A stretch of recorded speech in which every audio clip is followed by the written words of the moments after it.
Chers téléspectateurs de Malikounafoni Web TV, bienvenue dans ce flash d'information du vendredi 16 octobre 2020. Hier jeudi vers 13h30, un véhicule de la force de l'aménagement a heurté une mine ou un engin explosif à environ 50 km de la ville de Kidal. L'explosion a entraîné la mort d'un casque bleu.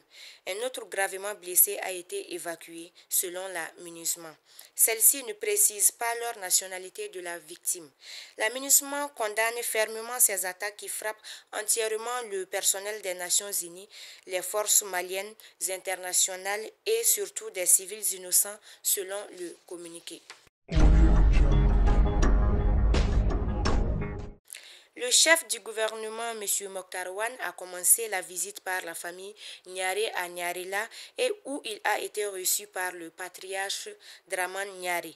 La deuxième étape était la famille Touré à Baradadji, où le Premier ministre et sa délégation y ont été reçus dans le vestibule de la famille Touré par le patriarche Mamadou Touré. Et la dernière étape de la visite a eu lieu dans la famille Dravé à Dravela. Partout où il est passé, le Premier ministre a sollicité l'accompagnement et les bénédictions des chefs coutumiers de la capitale pour la réussite de la mission qui lui est confiée par le président de la transition, son Excellence M. Ba Ndao.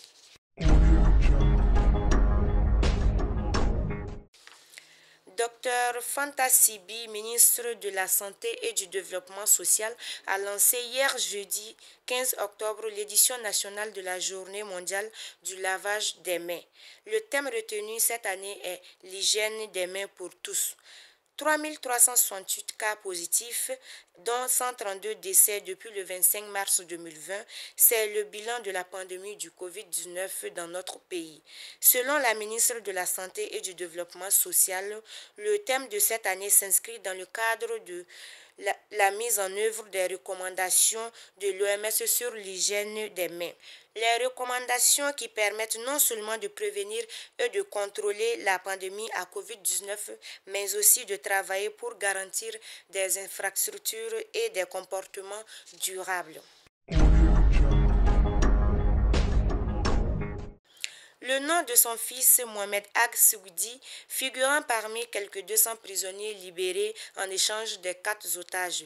Barkhane a mené une perquisition musclée au domicile du coordinateur du bureau régional de la SEMA à Ménaka, Sigidi Ag Madi, non moins élu local et chef de tribu à Ménaka.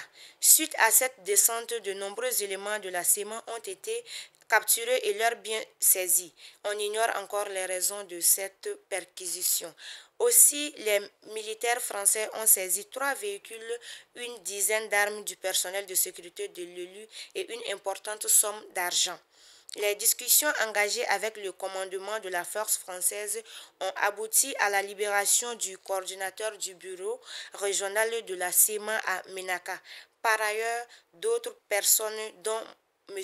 Al-Mahmoud Ag Agali, un responsable de la SEMA, sont toujours en détention. Pour la SEMA, il s'agit d'un acte d'humiliation et d'acharnement contre le coordinateur de son bureau régional, M. Sougdi Ag Madi, et elle demande à ce qu'il fasse l'objet d'une réparation morale.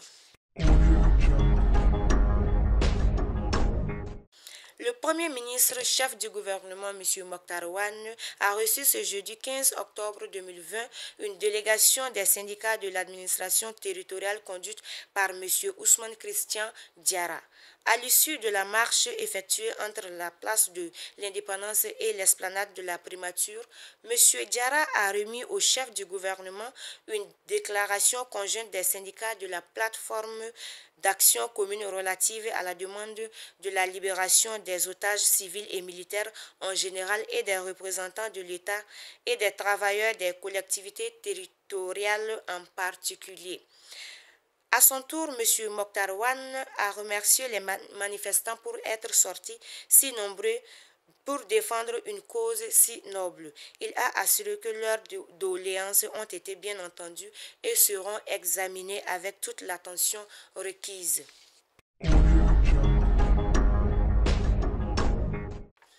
Actualité hors de chez nous. Pour la première fois depuis son élection en 2015, le président du Burkina Faso, interrogé par la radio France Internationale et France 24 à Ouagadougou, envisage sérieusement le retour éventuel au pays de Blaise Compaoré, l'ex-chef de l'État qui vit en exil en Côte d'Ivoire depuis 2014. Il fixe même le délai.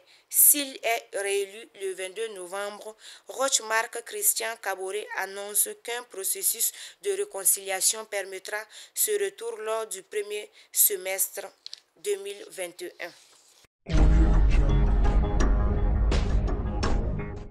En Guinée, à 48 heures de la présidentielle guinéenne qui doit avoir lieu ce dimanche 18 octobre 2020, ce vendredi, c'est le premier jour de campagne, la dernière ligne droite pour convaincre les électeurs.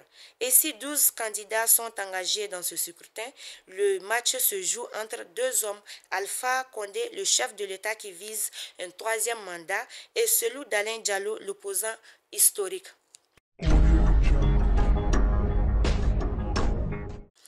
Mesdames et messieurs, c'est la fin de ce flash d'information. Merci de l'avoir suivi et bonne suite de programmes sur notre chaîne Malik Nafoni Web TV.